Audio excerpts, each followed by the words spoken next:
288 horsepower of American pride. And when I smoke you, boy, you're gonna look like quite the dork.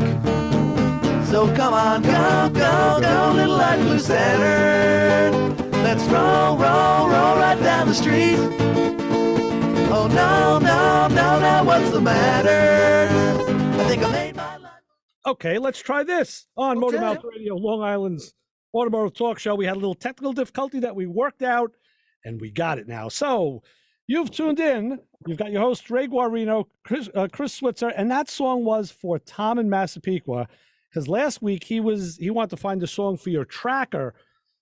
I don't think there's any songs that exist for trackers, but that was one of the ones I had in mind that was kind of kitschy and quirky and cool for those little cars. So just like the tracker, it's kitschy and quirky.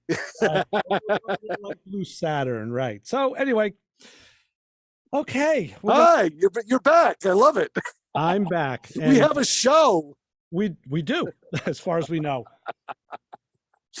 As long as I can be heard. Can you be heard? I hear you. You hear me. We have a show. It sounds good. This is MotorMouth Radio, your 1 hour automotive talk show right here on Long Island. Off like a herd of turtles once again. Yeah. Wouldn't have it any other way.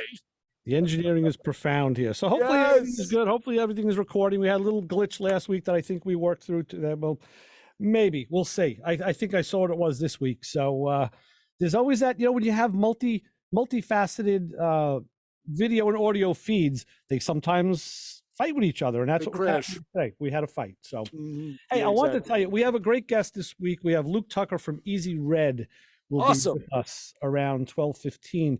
But I want to tell you a little story that I didn't get to a week or two ago, Chris, and it was about. It really struck me later on after it happened. I was at the shop working on a truck. The valve cover thing that I posted on Facebook and Instagram. Of course, you can find us at MotorMouth Radio on the web, on Facebook, and on Twitter. It's real _ MotorMouth Radio on Instagram. And it was a valve cover on a V8 engine. The truck backfired, blew the valve cover off. Wow. And I had to change that. So it just so happened Steve, our good friend Steve from the other shop, was down at the shop I'm at in Oceanside, and he was doing some other work on that truck. He did a brake line. Yeah. So he was hanging around, and now I had some trouble, and I had to make a decision on how to get this cover off. Okay. And Steve, it was a matter of a meeting of the minds where we kind of collaborated calmly, got the thing together. Then we put the valve cover on, and it wouldn't seat on the head. It was rocking. And this engine, center bolt Chevy engine, has these tubes inside the valve cover that the center bolts go through. Right. And we determined that that's what it was rocking on. So we cut the tubes a little shorter, put it on, same thing. And now we're scratching our heads like, what the heck could this be? Right. And he said, could the valve cover be for the other side? Maybe it's in the wrong position. And I said, okay, good thought, except the one that we were working on had one hole for the PCV. The one on the other side has two holes. And I saw that. Now, you said it blew off the valve cover. Was that the valve cover that you're trying to put back on, or you replaced it with a new one? Okay, because I was a little confused there. Okay, because I'm thinking you bent the old valve cover back, but I'm sure it was almost in a circular shape by the time it got blown off the engine. Listen, the guys on the Thursday night show know this. Guys who are in my circle know this. My wife and daughter knows it. We all know what new means, right? Never, guys, ever. We all know what new spells. Never ever work. That's right. Thank you, Joe. So I said, okay, well, the issue is the holes for the accessories are in the right spots on the right valve cover. So I don't think that's the problem. Okay. And then Steve said, the way the bolts are going through, what if we just take this one off and turn it around? Can we do that? And I said, well, yeah, we'll put the PCV in a different position, but I have room. We did that. We turned it around. The thing fit flush and worked. So the point I wanted to make was just how two heads are better than one a lot of times. And especially when you have people who are, you're not under the gun, you don't get freaked out, or, cool, calm heads are better than one. And I want to thank Steve for that, because that was really, I probably would have sat there forever. I don't know what I would have done. I don't know if I would have thought to do that, is what the point. So no, Good point. No, and it's kind of funny because I've always felt that when I'm working solo, which has been the case the last couple of years, and I come across a problem, my old man used to say, "Go to the bathroom and put your brains in your hand." Yep. And it's the truth. You say, you know what? I hit a wall here. Let me just go into the house, go get a glass of water, go sit down, go turn on the TV, watch 10 minutes of the news, go to the bathroom, come back, sit down, and sure as shooting, sure, you figure it out. You figure it out. And I can't say how many times I thought, oh, this is not going to work. If I walk away from this, it's not going to work. And then you walk away and you come back 10, 15 minutes later and you doped it out. Yeah. You've instantly doped it out. So I'm with you 100%. I think that's and if you're not working with a cool head that knows more than you, or at times knows more than you. And that's the thing, when you're in the shop, everybody has their tool bag, their tool bag of tricks, not the hard one that you carry around, put in the trunk of your car, the one that's in your head. The ones between your ears, yes. And sometimes like that's a viable thing. Like, hey, turn it around, turn it upside down, do this, do that. You just try those stupid things, to see if you have a difference. And in this case, it certainly worked. So I always said, we used to talk about Steve Broncatello that would say, if you don't know what you're doing, don't do it. And I never quite agreed with that fully. I always thought, mess with it a little bit. Well, screw with it a little bit. See what happens. Turn it upside down. See if it fits. Yeah, a lot of times, sometimes yes, sometimes no. It's that's a tough one because you can get in. Sometimes you get in more trouble than you ask for. Well, then you talk about it on a radio show. Well, yeah, it still doesn't help the molten mass of metal in your driveway that's not doing anything. Yeah, Lord knows I had some of that. Right. Anything this week from you? Any molten masses of metal in your driveway? You know what? I'm still anticipating. I'm still waiting for the big box to arrive. I have not put the Chrysler up in the air yet, but I did go and buy 2 jack stands for it, and because I have 2 Mama Luke jack stands, and I have 2 like kind of sort of jack stands, and I thought to myself, no, if I'm going to be moving exhaust pipes, because that's the plan for this week, is to rip out the single exhaust on the Chrysler and install a dual exhaust system. And I'm not happy about doing this, but I'm going to do it anyway. But I thought about it, might as well update my jack stands for this job. And that's what I did. So I went over to Harbor Freight, of all places, and I hope I don't get yelled at for this, but I bought 2 3-ton jack stands for like $50. Okay. And they seem to be quite robust. They had a problem a few years ago with one of their standard size jack stands where they would just collapse. I mean, we talked about it on the show. Yeah. And then their replacement failed also. Oh. But we if I don't report next week, you'll know why. We have some of those at the shop, some of the Harbor Freight stuff, and I truthfully, I've used them. I haven't had any trouble with the ones I've used. So, but I will say this: I'll do a lot of car work. I haven't done a full exhaust system on any of my cars since 1985. Well, you've done one more than me, young man. Well, it's only because I learned this work really sucks. I'd rather just bring it in and have somebody, let a pro do it, because if a pipe is out of shape and it needs to be bent or tweaked, let's let one of them do it. Right. No, I totally agree with you there. And that's the goal right now, is to install it and see how well it installs. Because if something needs to be bent or twisted, then I could drive it over to a shop and have them do it. All right. Well, Bent and Twisted's on the phone. Let's see who's on. You're on with the MotorMouth caller. Hey, good afternoon, fellas. Cliff. How's everything? And you know what, Cliff? I must say, I see we have Luke Tucker with us as well on the show. So Luke just signed in. Hi, Luke. Morning, guys. Hi, Luke. What's happening, Chris? How you doing, my brother? I'm doing great, man. You guys are talking about hobo freight. Yes. Hobo freight. Hobo freight. It's good stuff for if you're not using it every day, right? Right. Well, like I said, in the shops, I took a picture and sent it to our good friend Macco Man Brian a few years ago. There's a tire shop near my house, and in front, and they do all their work outside.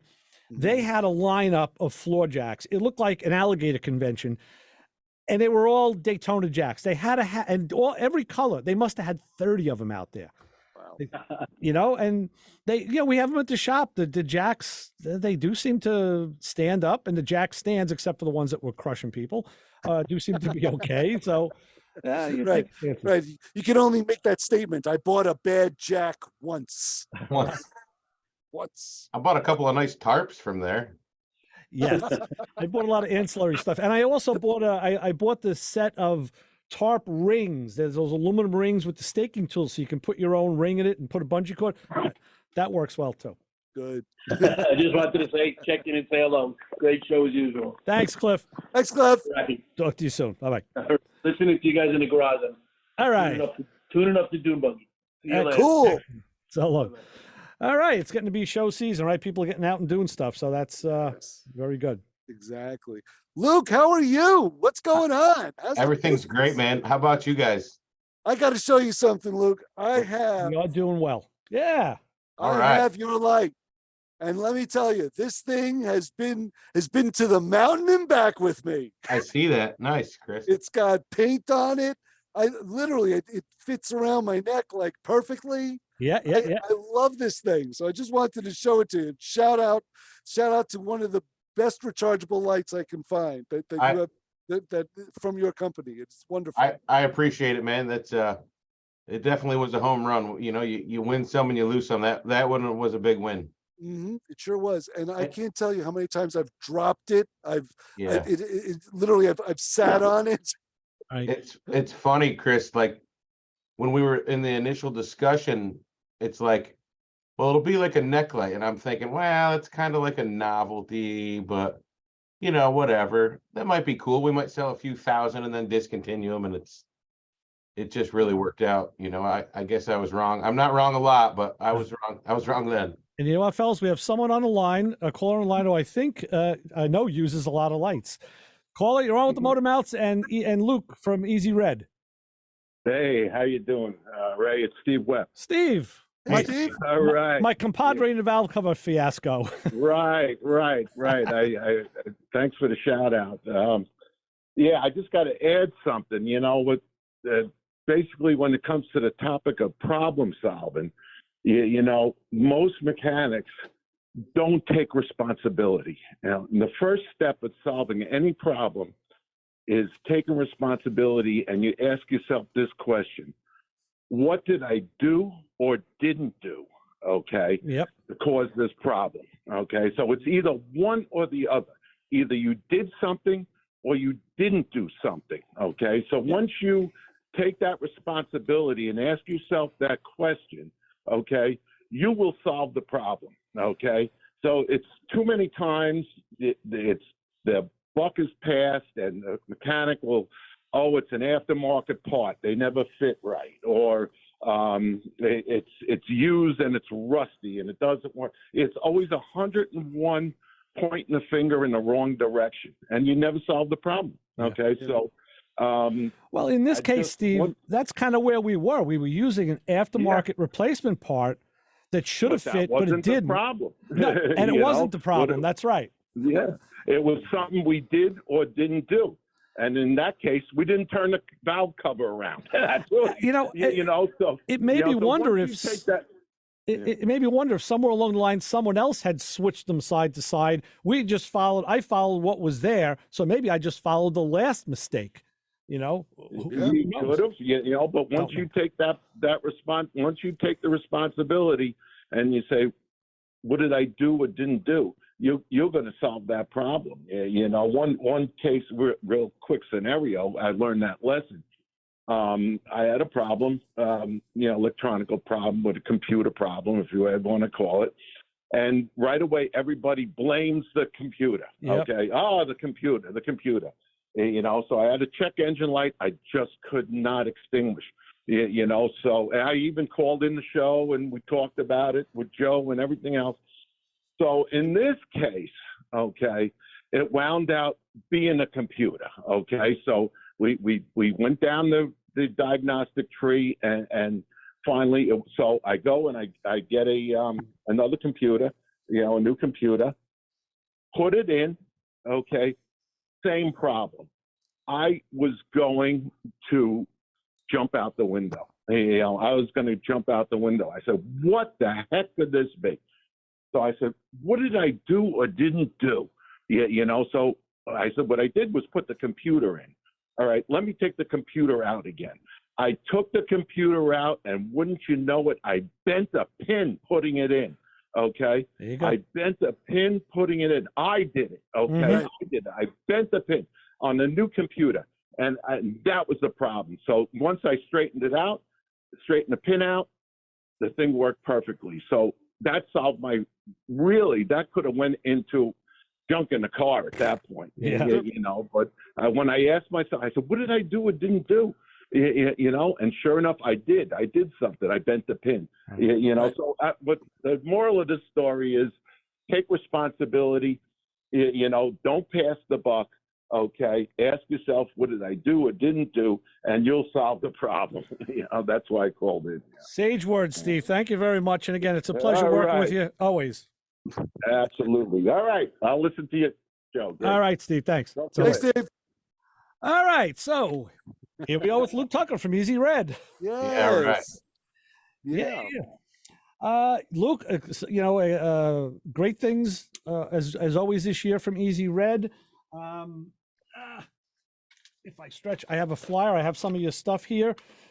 New product of the year from Matco Tools. Yeah, that was an honor for us. We do a lot with Matco Tools, and Yep, great company, good partner for us.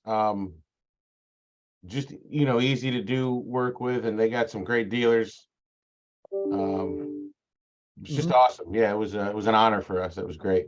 Right. I had to talk our buddy Brian into watching our booth for a little bit while I had to run some errands this year. You know, Matco man came through and helped me out. He put a picture on social media, and I'm like, "Hey, dude!" And he said a couple people asked him, like, "Hey, what are you doing over here? Aren't you supposed to be over there?" But you know what? In the industry and in the world and in the world that us guys live in, that's what you do. You know, your buddy needs a hand, you help him out, and it's right. So what that you're in the wrong booth? You just, you know, it's and who better than the guy who sells the tools? Well, he probably knows more about the product than I do, so it's good to have him in there. I'll tell you something, Luke. I watch follow a guy. He's a friend of the show, Clay Kuhn. He has Kuhn Trucking down in Mississippi. Yeah, I know Clay. I know him well. Clay's a great guy, and I watch all of his videos religiously. And when he's on the tool trucks, and it's some of the independent stuff too, he'll step in and give a better description than the guy who's selling the stuff because he uses it. You know?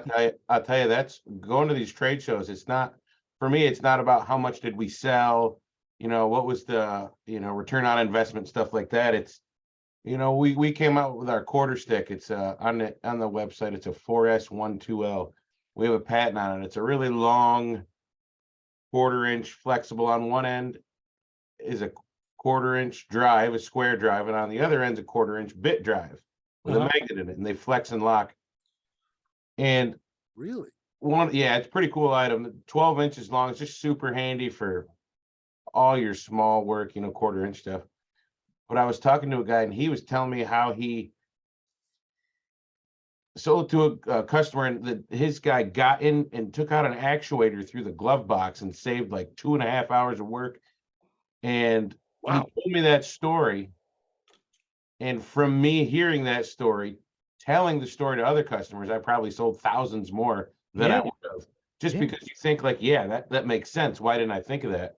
Right. So those trade shows, talking to guys like Brian and dealers, and, you know, even going to the end user, to the technician, it's like I get to learn a lot of stuff.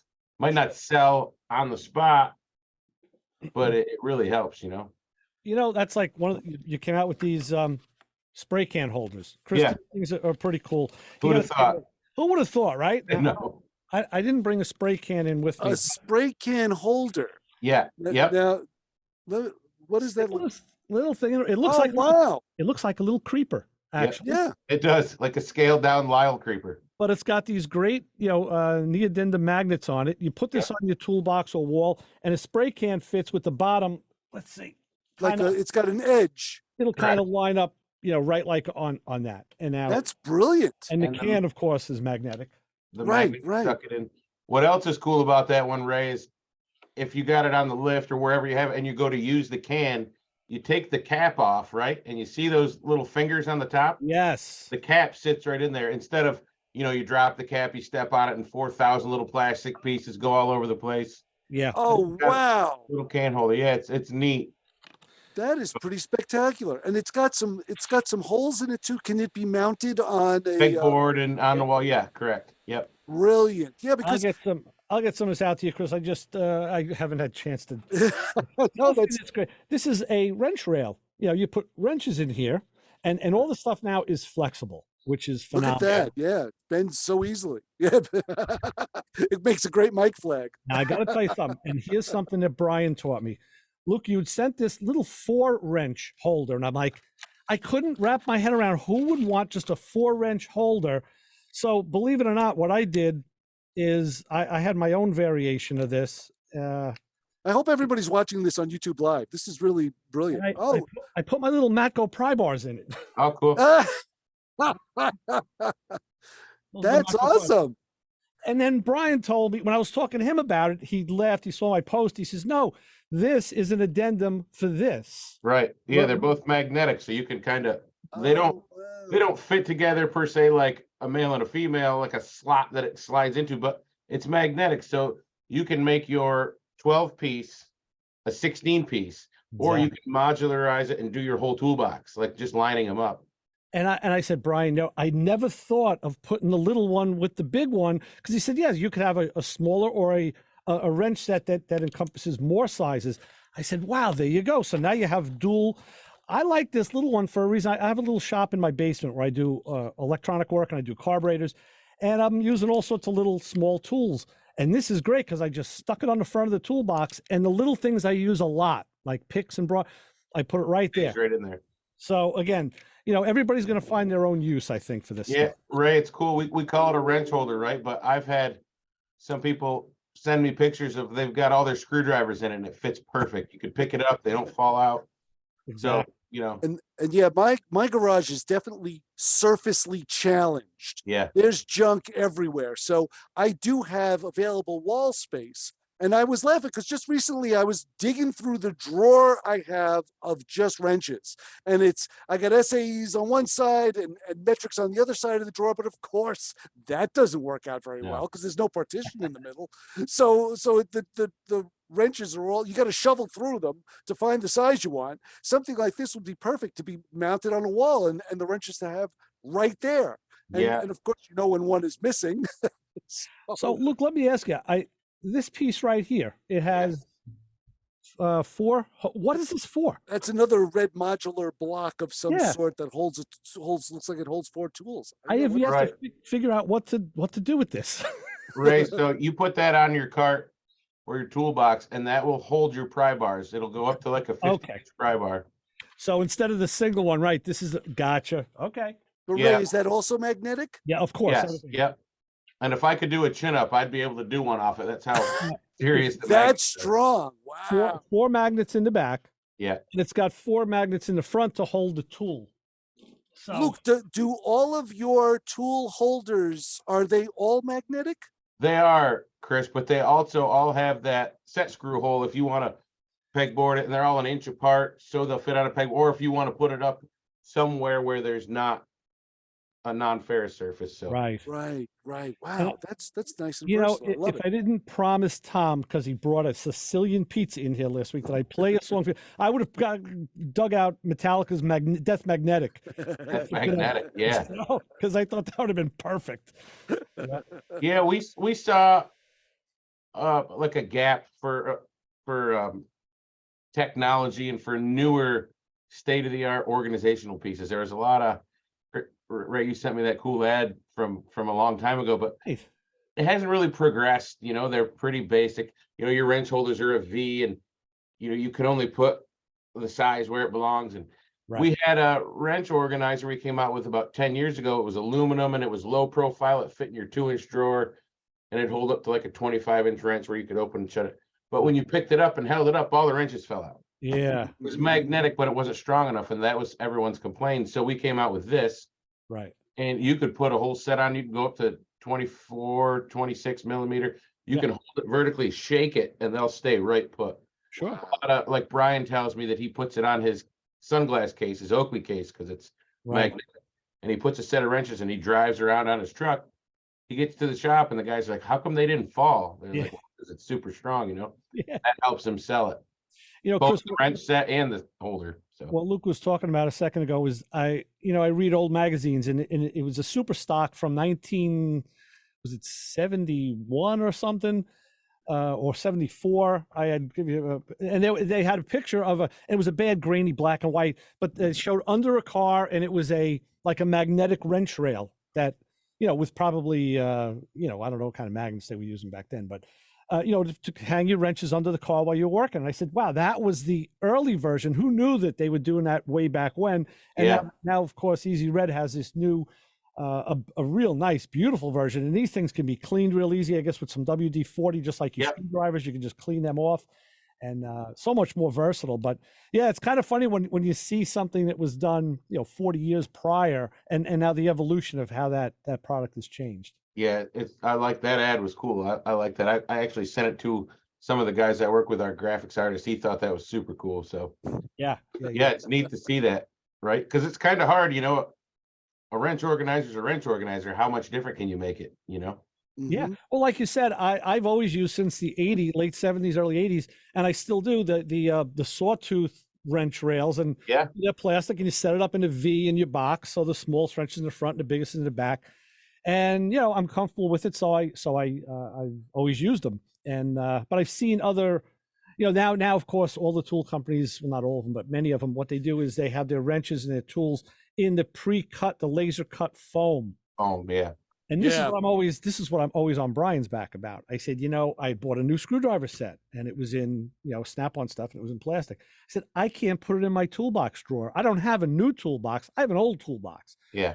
I said, this stuff is made to fit the newer, bigger, deeper, wider drawers. And Brian just he put his snidely whiplash scowl and laugh on it and said, well, yeah, right. You got to buy a new toolbox. That's it. You got to spend 10 grand for another toolbox. Sure. That's a tool cart. What do you mean? 10 grand. Yeah, 10. Who you shopping with? Yeah, well, I'm old. I think Chris is going to that hobo freight place. Yeah. Right. So I was ticked off because I like the foam stuff is nice. It does take more room, but it gives you that. Again, I've shown guys in the shop that are always losing tools. I said, come here, look at my toolbox. And I open a drawer, show them the wrenches and the sockets that are on the organizers. You show them your drawers. That's good. Show me drawers. We like I said, we talked with Brian last week, how we said we like to look at each other's junk. Well, we look at each other's drawers too. Yes, you do. And I told these guys, everybody's got smiles. I said, now at the end of the day, at a glance, you can see what wrench is missing, what socket's missing. They need to do something for the guys with their magnetic the lights they use, because how many guys leave those under the car? Brian told that story years ago too. Yeah, sure. All going down the road at night, this nice glow under it. Yeah, it's a $300 glow. So. Yeah, and like that EVA foam and all of our products, they don't, like, if you want to set them on on a vehicle, it won't scratch the paint. That foam is like porous, it won't slide around. Right. Ours have magnets on the back, but the way they're set inside, they won't scratch paint either. And they're all safe in a shop. Like, you can spray brake cleaner all over all of them, and they're just the same. So yeah, your stuff. See, I look at it this way: whether I'm at home doing a job or I'm in the shop, it ends up I'm always going back and forth to the toolbox, because I don't like to take. If I take a lot of stuff out and I didn't use some of it, I'll bring it back. I don't like to have a ton of stuff out, at the end of the day. So I just look at it like it keeps my step count up. So good for the heart. So, but it just proves that the place where you keep the tool is just as important as the tool itself. Sure. And if you can't access it, I can't tell you how much time I spend looking for that wrench or looking for that screwdriver. I have a screwdriver case that resembles a coffee can. And it looks like a plumage of handles, like a bloom of flowers of handles of screwdrivers. That's my screwdriver holder right there. That's it. And I'm constantly going, that's not it. That's not it. Chris, you got to storm the other way with the blade side up. Blades up, right? You can only get then you can only get like maybe, I don't know, 7 screwdrivers in there. Yeah, true.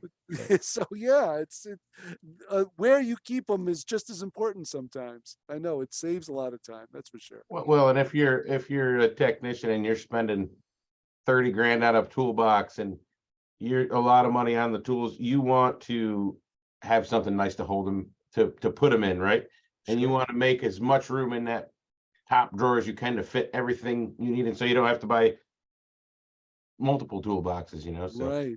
Space saving and keeping everything nice and organized, it's important, and those magnets are expensive. This stuff isn't cheap, but it's not gonna break the bank. A lot of guys buy multiple wrench holders at once, and we have different colors, so metric, SAE, and loose wrenches, because it's just one size. You could fit stubbies anywhere you want.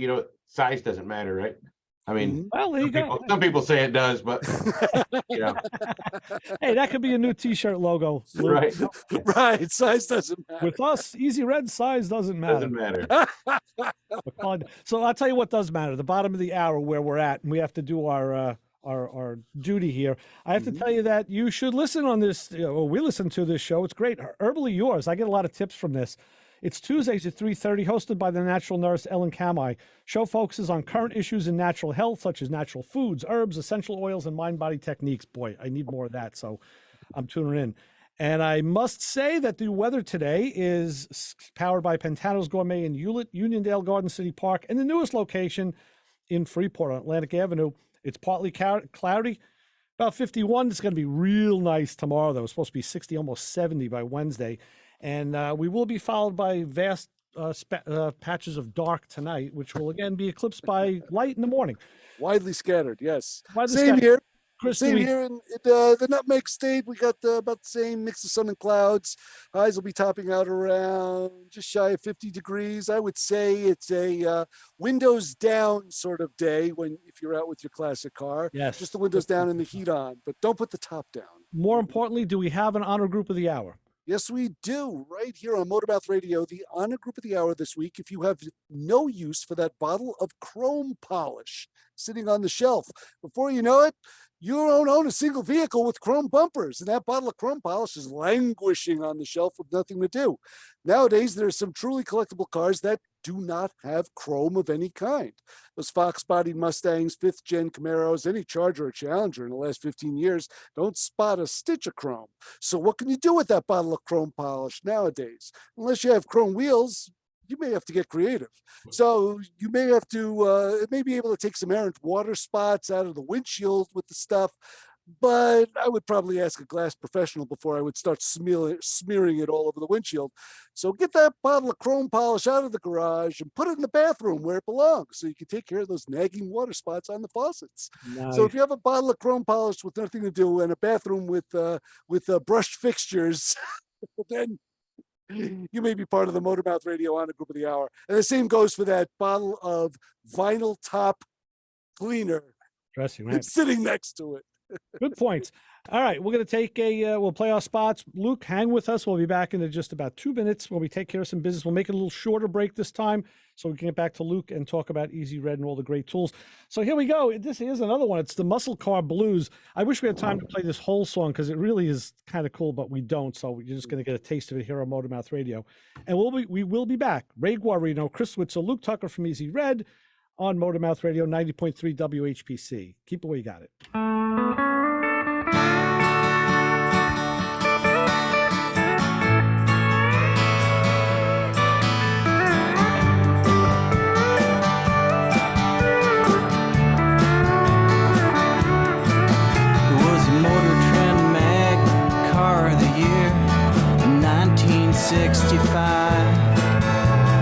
Now it's up on concrete blocks in the backyard of your mind. This show on 90.3 WHPC is brought to you by CarStar Celebrity Chase Collision, with 2 locations in Limerick and Oceanside, who remind you that New York state law says you always have the right to choose which shop will fix your car. CarStar Celebrity Chase Collision offers a full range of services, 24-hour towing between Montauk and Manhattan, shuttle service, and they can help you with a rental car arrangement if needed. All repairs include the CarStar lifetime nationwide warranty, ensuring that the experts at Celebrity Chase Collision are always on your side. Y sí, hablamos español. More information is available at 516-593-0920 or online at celebritychasecollision.com.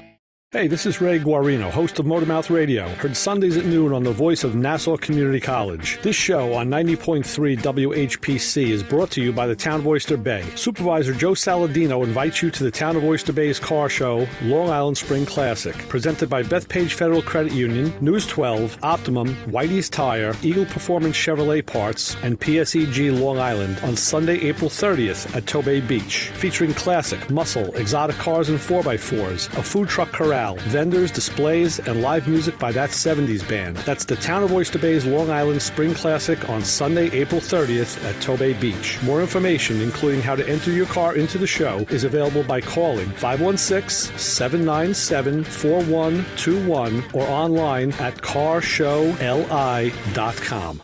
Hey, you, get over here.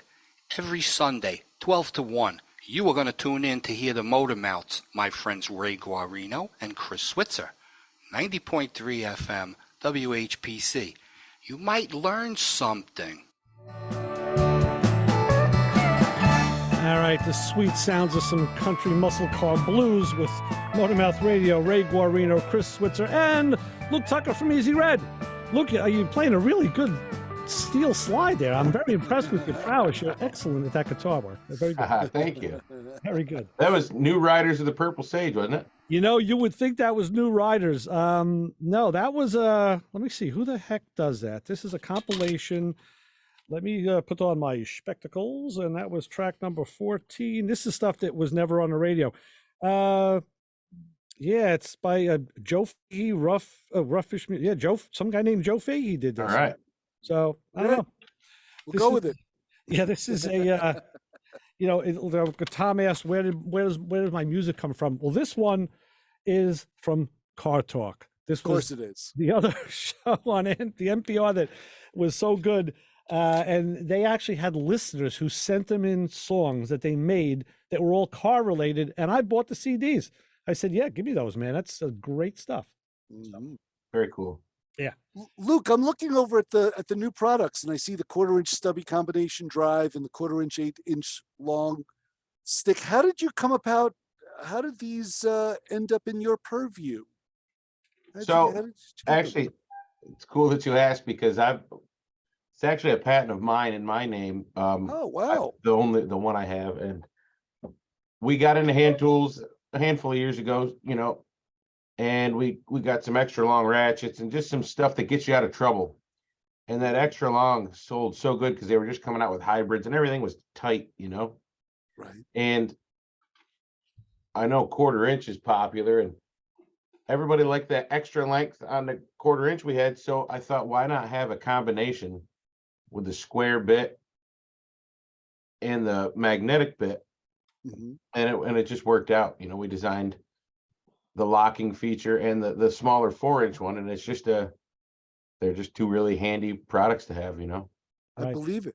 I know a lot of guys in the shop do this, and I haven't fallen into that yet. I don't know why, but a lot of guys that and Joe especially, really relies heavy on the 1/4-inch stuff. And I don't know, I guess it's just the work that I do doesn't lend that to me. I mean, I do use 1/4 for some things, but I know some guys are like, that became their go-to size was 1/4-inch. And I guess maybe they do more dash work or whatever. I don't know.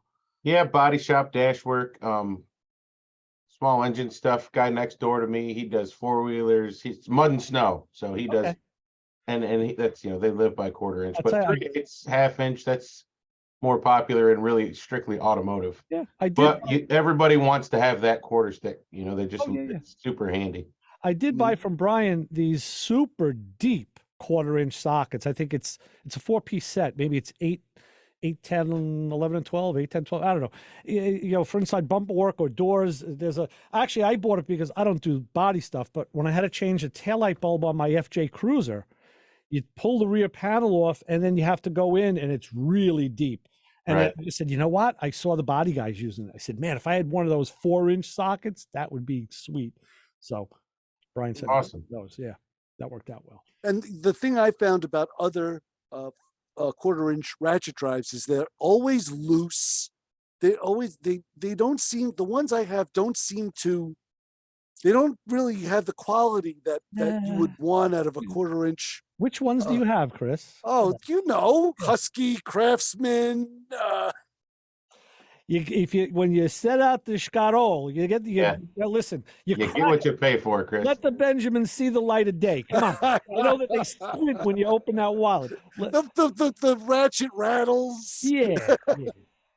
Well, I'll tell you this. I do have a lot of new. I actually, when I got back into working in the shop, I upgraded all my ratchets, and then I bought some newer ones, and I bought a couple from Brighton. The Matco ratchets are great.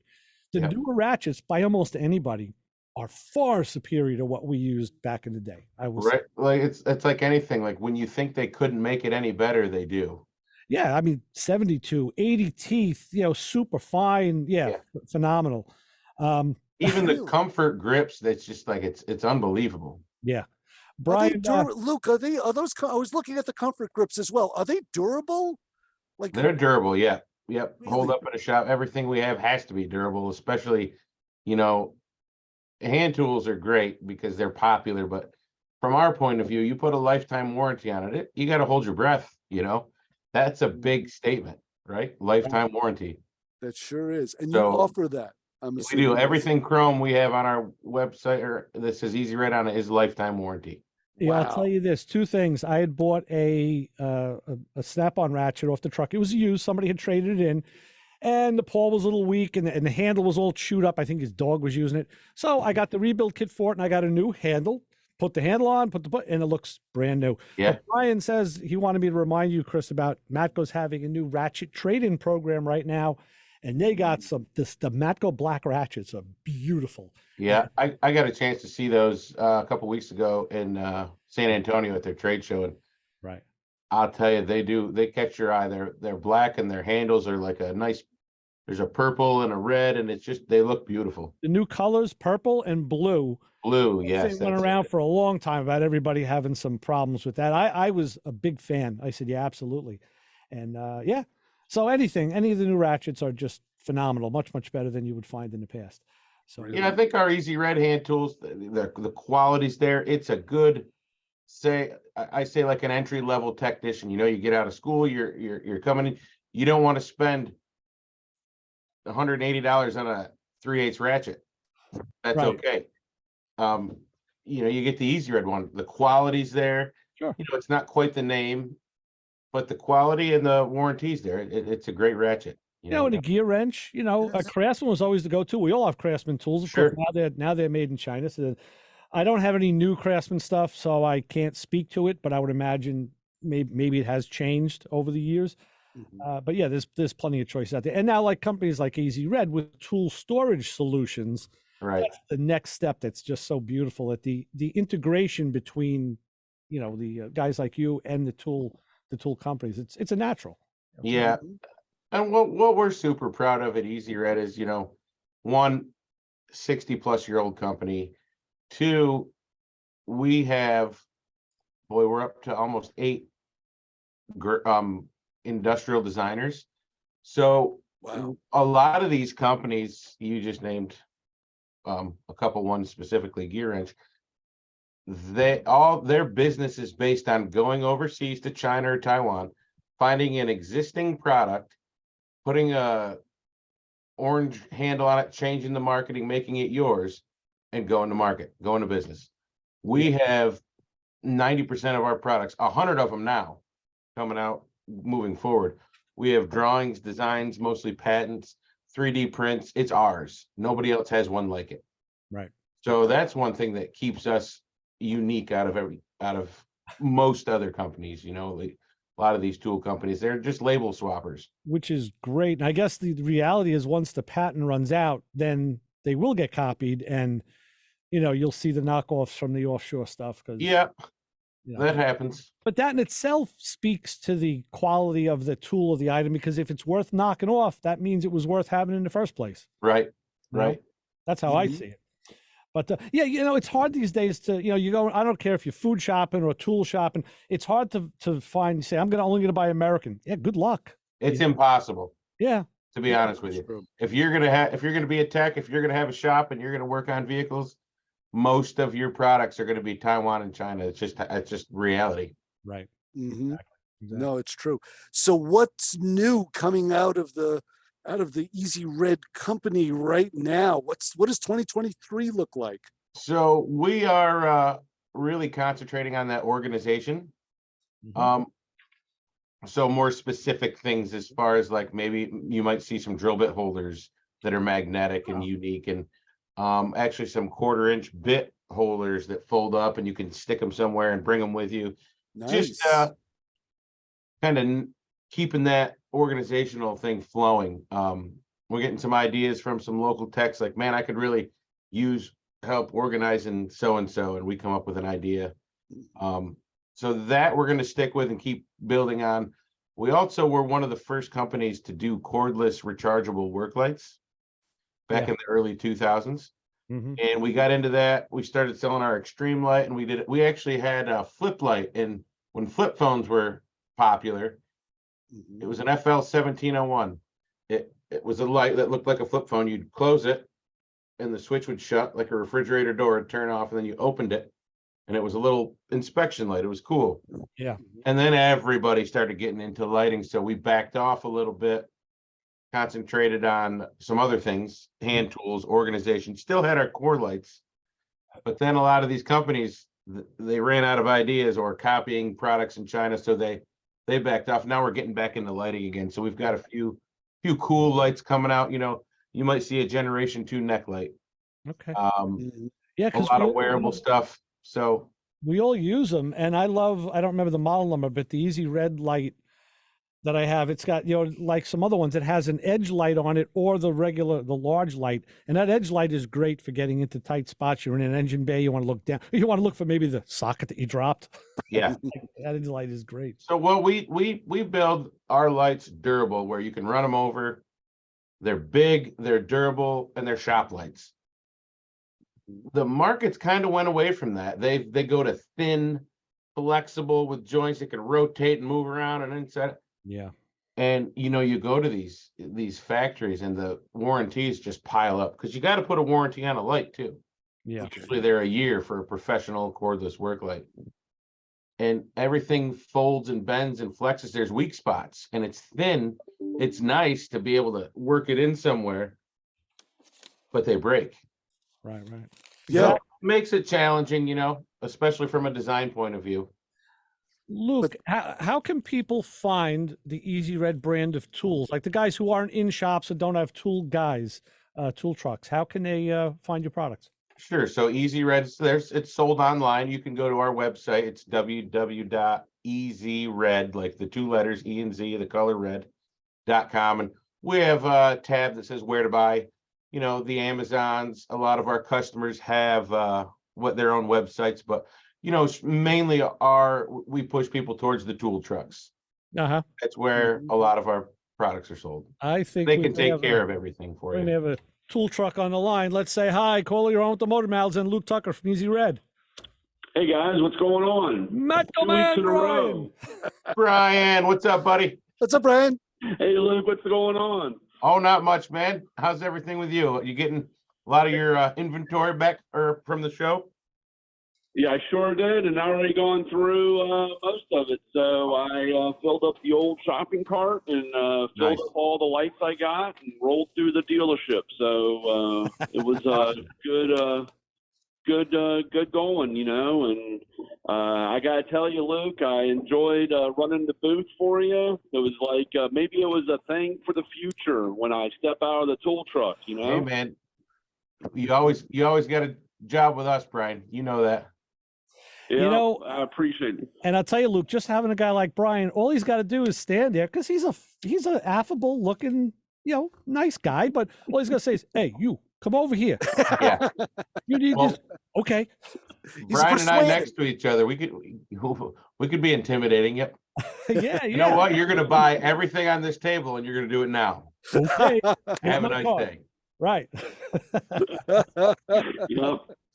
No, but like I said, I'm glad we have a good relationship with Easy Red, and the stuff is great, and I can't wait to see the new stuff because, like I said, believe it or not, most guys don't realize it at first, but storage is a big thing with this profession because if you can't find it, then you lose time and you can't make the money. Can't find it. So, Brian, tell Chris quick about this ratchet trading program. Yeah, what's all that about? Any $30 off towards any new ratchet. You just trade in any ratchet. You can check that out on Hey Maco Man. I had a post the other day on Instagram. It was worked out pretty good. We all get that cheap ratchet and we try to make a living with it, but it, breaks our knuckles a couple times. We get pissed off at it and, trade up and get yourself a good ratchet. Brian, I tell you what I'm going to do. After working on this Volvo for my daughter, I was telling you the rear brakes, you can't take the slide pins out on the car. You have to take the caliper and bracket off together and then take the slide pins out, which is hard. So if I think I can do it, if I have a stubby 7mm Allen, which they make, or I can make with a chop saw. And if I put my old proto ratchet back into service, which happens to be very thin, I have a 3/8 inch, and they were the thinnest, ratchets I've ever had. Of course, they're coarse; they don't have the fine click to it. Right, teeth. That may just do it. But now, of course, the car's down in North Carolina, so I can't test it until I take a 700-mile drive. But I'm thinking. Yeah. So. Yeah. Mm-hmm. So, but Luke, it's always great talking to you. I know we're coming up on the end of the show, but I just wanted to say hey, and like I said, looking forward to seeing some new stuff, and I can't wait. Well, let's stay in touch, Brian. I was hoping you'd call in, man, and again, it was really good to see you. Look, we got to get you on the Thursday night show on Playing in Traffic. Come on with us and talk tools because Brian and I are there, and Lewis Lee, the other guys. Lewis, I had fun the night I did it. Yeah, we'll have to do it again. If you want to send me some reminders, Ray, I'd love to get in there. I coach Little League, but we're done by 7, 8 o'clock. Yeah, we're 9 o'clock Eastern time, so we're And Brian and I, we do the food show afterwards. We're on till midnight, so we got you covered. Yeah. All right. Yeah, no problem. Excellent. Okay, Brian. Let me run, and you guys finish up, Luke. I'll be in touch. And, okay, man. Guys, stay out of trouble. Thanks, Brian. Thank you, Brian. I just remembered I shouldn't have any of my coworkers. I hope they're not listening to this because they think I go to the trade shows and work. Now they're going to know that I went there and had Brian work and I went and screwed off. So, well, no one better than Brian, unless you're going to get Clay. I said, because these guys, guys that sell the tools and workroom, listen, they know tools. Let's face it. Yeah, and it is good to listen to, we're at these trade shows and a new dealer's like, man, I've never sold this, but I've heard a couple things about it. And the guy who's another dealer from another part of the country is right next to him. He's like, hey man, you got to buy at least 6 of them because here's how I sell it. And I listen, and I just sit back and let them talk. And all of a sudden the guy's writing an order for 6 and what else should I get? And he's like, you got to get these scrapers. You got to get this. So look, I've done that in the auto parts store. I'll be sitting there waiting for my parts and another customer comes in, and he's talking with a counterman, and then the counterman goes away, and then, and I'll interject and say, listen, no, I think, what you need is this, not that, or they do make this, just ask for this.